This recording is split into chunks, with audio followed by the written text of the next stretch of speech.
Amaka stood in front of the mirror on her wedding morning, her hands trembling as her mother adjusted the veil on her head.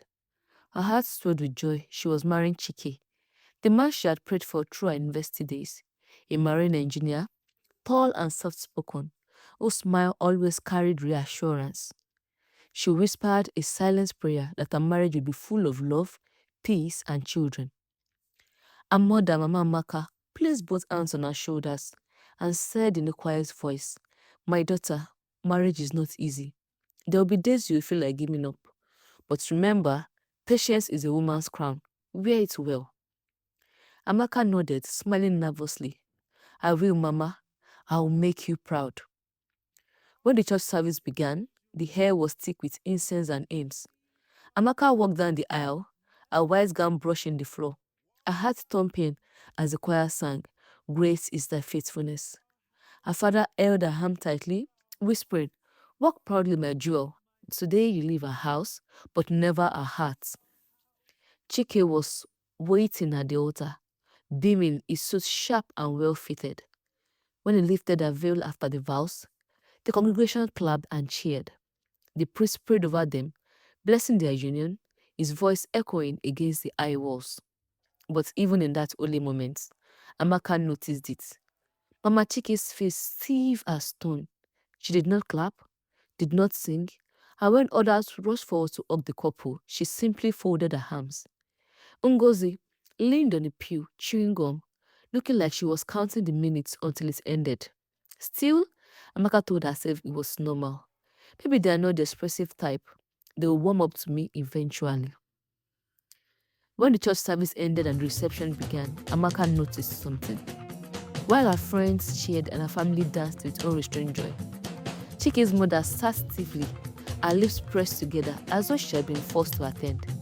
His sister Ngozi also scrolled through her phone half the time, barely clapping when the MC called the couple to dance. The reception was alive with music and laughter. Amaka's friends danced in bright ashwabi lace, spraying her with naira notes. Her cousins screamed her name joyfully. Pulling her up to dance, she laughed until her sides ached. But when she glanced at her new family's table, the difference was glaring. Chike's father clapped politely but stayed mostly silent, sipping his drink. Mama Chike sat with her lips pursed, as if the whole occasion was an unnecessary drama. When the MC cracked the joke about in-laws becoming one family today, she muttered under her breath, "Family is family, wife is wife. It's not the same thing." Ngozi beside her rolled her eyes as Amaka and Chike danced into the hall, money raining on them. "Look at her shaking waist, like she's at a nightclub." She whispered loudly, enough for two cousins to hear. One of Amaka's bridesmaids caught the remark and frowned, but Amaka was too busy trying to look radiant, pretending she didn't hear. Amaka went to their table to greet. "Mama, Daddy, I hope you are enjoying yourselves," she said softly, kneeling slightly as respect demanded. Her father-in-law gave a small nod. Mama Chike didn't smile. "We are managing. This food is too salty. I told Chike not to waste money on big caterers." Amaka flushed, but forced a smile. "I'll let the caterer know, Mama." Ngozi picked at her plate and added, "Anyway, she better cook well at home. We don't want our brother starving." There was laughter from a couple of Chike's uncles at the table, but the words hit Amaka like tiny daggers. She excused herself quietly and returned to her friend's table, who showered her with affection, covering her bruised heart with noisy love. That night, back home, she sat alone in their bedroom and cried quietly. She told herself they didn't mean it, that they were still adjusting to her. Chike wasn't there to see how his family treated her, and she didn't want to complain yet. Still, Amaka told herself it was normal. Maybe they are not the expressive type. They will warm up to her eventually. The first week after the wedding, Chike had to leave for an offshore assignment. It wasn't unusual. He had warned her that his work as a marine engineer meant long absences. Before he left, he squeezed her hands and said, "Don't worry. My people will take care of you. I know they will love you once they see your heart." Amaka smiled faintly. "I hope so." 2 weeks later, she decided to visit her in-laws with gifts from her parents bags of rice, cartons of steamed tomatoes, and kegs of palm oil. She wanted to make a good impression. When she arrived, she greeted cheerfully, bending low as tradition demanded. Mama, good afternoon. Ngozi, good afternoon. Mama barely nodded. Ngozi eyed the bags of food and smirked. So you brought all this to show off, Abi? To prove you have money? Amaka's smile faltered, but she forced it back. No, not at all. I prayed today to say thank you. Mama's voice was flat. People do all sorts of things to shine. We have food here. We didn't ask for anything. The words stung, but Amaka swallowed her heart. She went to the kitchen to busy herself, trying to help prepare lunch. She picked up a knife to slice vegetables, only forgotten to snatch it away from her. Leave it. We don't need pretense here, Ngozi said sharply. We know wives like you. On the outside, you are calm, but inside, you're only here to enjoy my brother's money. Amaka froze, her heart pounding. She wanted to defend herself, but remembered Mama Amaka's words. Patience is a woman's crown. She smiled faintly and stepped aside. Later at the dining table, as everyone ate, Amaka tried to join the conversation about village land disputes. She mentioned the story she had heard from her father. Mama waved her off with irritation. Hey, what do you know about such things? It's not your place to talk. The silence that followed was suffocating. Amaka lowered her gaze and kept eating, pretending not to notice the smirk on her Ngozi's face. That night, back home, she sat alone in their bedroom and cried quietly. She told herself they didn't mean it, and they are still adjusting to her. Again, Chike wasn't there to see how his family treated her, and she didn't want to complain yet. She whispered into the empty room, they will come to love me. They just need time. But in her heart, a small seed of doubt had already been planted. The first time Amaka saw the faint pink lines on the pregnancy strip, she sat frozen on the bedroom floor. A laugh bubbled out of her throat and tears followed immediately. She placed her hand on her stomach, whispering, Thank you, Lord, this is it. When Chike called that evening from his vessel, the news stumbled out of her mouth before she could stop herself. Chike, I'm pregnant. There was a pause. Then his deep voice broke into laughter. My wife. Ah, you've made me the happiest man alive. I wish I was there to carry you now. Amaka laughed shyly, wiping tears with the back of her hand. Just come back safe, that's all I want, he sighed. I'll be gone for 2 months this time, but I don't want you staying alone. Go to my parents' house. They'll look after you until I return. Amaka hesitated. The memory of course tears from Mama and sharp remarks from Ngozi flickered in her mind. But Chike's voice was full of trust. They will take care of you, he repeated. So she agreed. The sickness came suddenly. Morning sickness, the doctor called it, but it lasted all day. She could barely keep water down. Her legs trembled whenever she stood for too long. Still, one Saturday morning, she packed her small bag and went to her in-law's house. Mama, good morning. She greeted, bending low as usual. Mama's eyes scanned her face. So this is how pregnancy is making you look already. It's only first trimester, and you're acting weak. Amaka forced a smile. It's just morning sickness. Doctor said it's normal. Ngozi clicked her tongue. Normal. I beg this story. Women give birth every day. If you can't handle small pregnancy, I wonder how you push the baby. Amaka swallowed her response and quietly went to sit down. By noon, she was asked to help cook for the whole household. Mama said calmly, You can't just sit down like a guest. Go and cook rice and stew. Amaka staggered to the kitchen. The smell of onions stung her nostrils, and before she could slice two, her stomach turned violently. She dropped the knife and rushed outside to vomit into the gutter. From the kitchen window, Ngozi's mocking voice rang out. So we cook now, lazy girl. Better finish that food. My friends are coming later. Amaka rinsed her mouth, washed her face, and returned to the kitchen. She cooked, pausing every few minutes to bend over and reach into a bowl she kept near the door. By the time she carried the pot of stew to the dining table, her hands shook so badly that the spoon slipped, splattering sauce on the floor. Mama is. Pregnancy is not sickness, Amaka. Stop embarrassing us. Tears burned her eyes, but she bit her lips. She ate nothing that day. That evening, when Chike called, her voice cracked. Chike, they're not treating me well. Your sister sends me errands all day, even when I can barely stand. Mama says I'm pretending about the sickness. Chike's tone grew sharp. What? Why would she say that? You are carrying my child. I don't know. I'm so tired. He said heavily over the line. Don't worry. I'll call Mama right now. This nonsense must stop. The next day, Amaka overheard Mama on the phone in the corridor, her voice rising. Chike, don't you dare call me to talk about your wife again. Who carried you for 9 months? Who went to the farm morning till night, pregnant with you, and still pushed you without complications? Did I complain? She's not sick. She's just pampered. If she wants to be a wife in this family, she must learn how we do things here. Amaka sat on the bed trembling as Mama stormed back into the house muttering.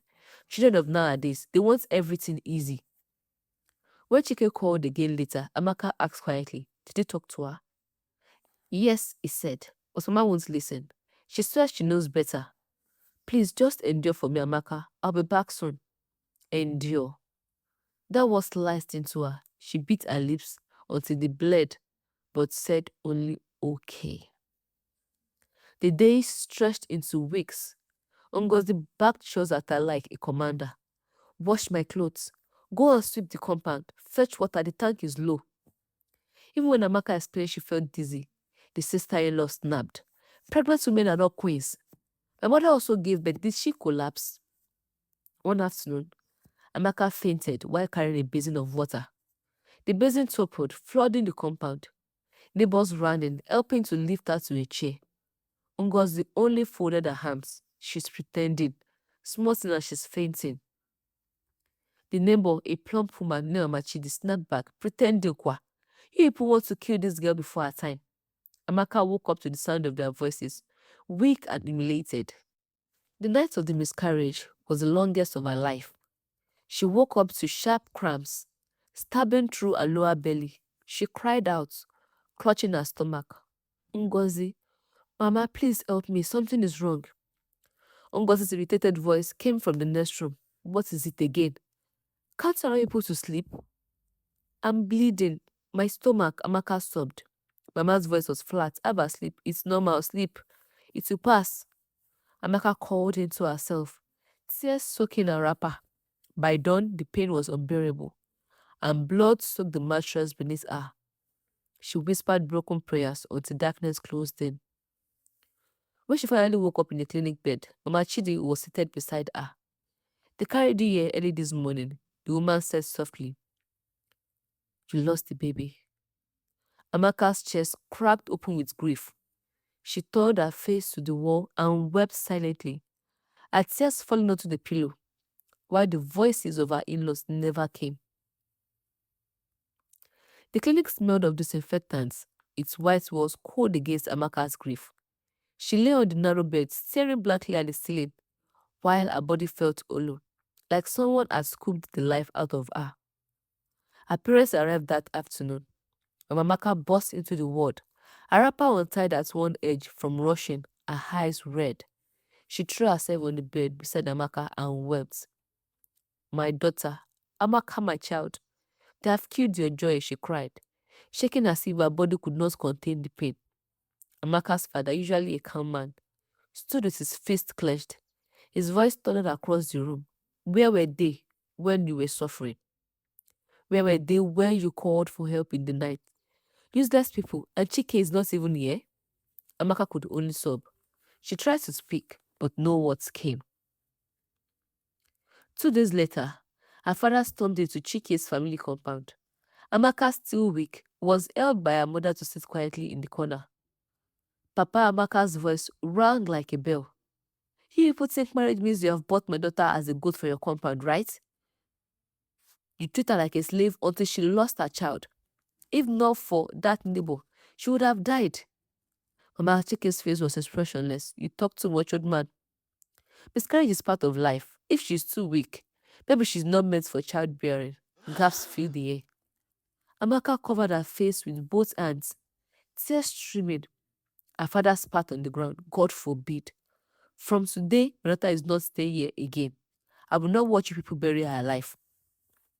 He turned to Amaka. Pack your bag. You are coming home. When Chike finally got leave at work and rushed home a week later, he found Amaka back in her father's house. She sat in the parlor, her eyes swollen from crying. "My wife," he whispered, kneeling in front of her, holding her hands. "I'm sorry. I'm so sorry I wasn't there. I didn't know things were this bad." Amaka's mother folded her arms. Her voice sharp. "Chike, what kind of man leaves his pregnant wife in the hands of wolves? She called you. She begged you. And what did you say? Endure? Mama, please, don't beg me. Beg your wife if she still wants this marriage." Amaka's father, standing by the doorway, added, "Your family has no shame. Not one person has come here to apologize. Not one." Chike lowered his head. "I called Mama. She said she did nothing wrong. I quarreled with her. That's why they haven't come." Amaka is. "Then carry your mother and marry her. Her daughter will not return to that house." For weeks, Chike tried. He bought gifts, he knelt, he called day and night. Amaka listened silently, her heart torn. She loved him still, but every time she closed her eyes, she saw the blood on the sheets, the basin spilling water as she fainted, Mama's voice dismissing her pain. One night, she told him softly, "Chike, love is not enough. Your family does not see me as your partner. To them, I'm their possession, a maid. And you cannot fight them. You will always ask me to endure. I cannot bury myself in that house again." Chike broke down and wept, his head on her lap. "Amaka, please." But her decision was firm. The marriage, like the unborn child, had slipped through her fingers. Time had become Amaka's new companion. The first months after leaving her marriage felt like walking through smoke. Her chest heavy, her mind replaying everything. The loss of her child, the loss of her husband, the empty nights. She would sometimes wake up drenched in tears, clutching her stomach as if the baby was still inside her. Her mother tried to comfort her. "My daughter, God knows all things. Don't let their wickedness kill your spirit." But society was not so gentle.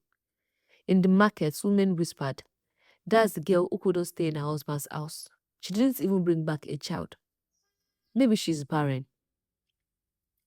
Amaka pretended not to hear, but at night she buried her face in a pillow and sobbed. 2 years passed. She threw herself into a small shop, a provision store on a busy street corner. From dawn to dusk, she arranged tins of milk, sacks of rice, cartons of noodles, and crates of soft drinks. She smiled at customers, laughed at children who came to buy biscuits, and slowly began to rebuild her sense of worth. Her father often stopped by, sitting on the wooden bench near the entrance. "Amaka," he would say, "a woman without a husband is not a failure. You are alive, and that is what matters most to us." Amaka usually smiled at her father's words, but outside the safety of home, the pressure never ceased. Aunties at weddings pinched her cheek and teased, "When will we dance at your next one?" Friends who once confided in her now grew distant as they juggled babies and school runs. She made a quiet vow: "If I ever marry again, it will not be into another family that sees me as a property." Her resolve was tested twice. The first was Amaka, a polite banker introduced by a family friend. At first, it seemed ideal: stable job, gentle smile, a steady Christian. But after only 3 dates, his mother began calling Amaka directly. "My daughter," the other woman said one afternoon over the phone, "I don't want a wife who will scatter my son's home. In this family, we don't eat outside food. So you must cook fresh soup every day. And don't think marriage will stop you from visiting me every weekend. I want my grandchildren raised under my eyes." Amaka hung up trembling. Her chest tightened as if she had been dragged back into Mama Chike's shadow. That night, she told Amaka, "I'm sorry I cannot do this." His confused expression haunted her for weeks, but her peace mattered more. The second was Kunle, a widower with one daughter.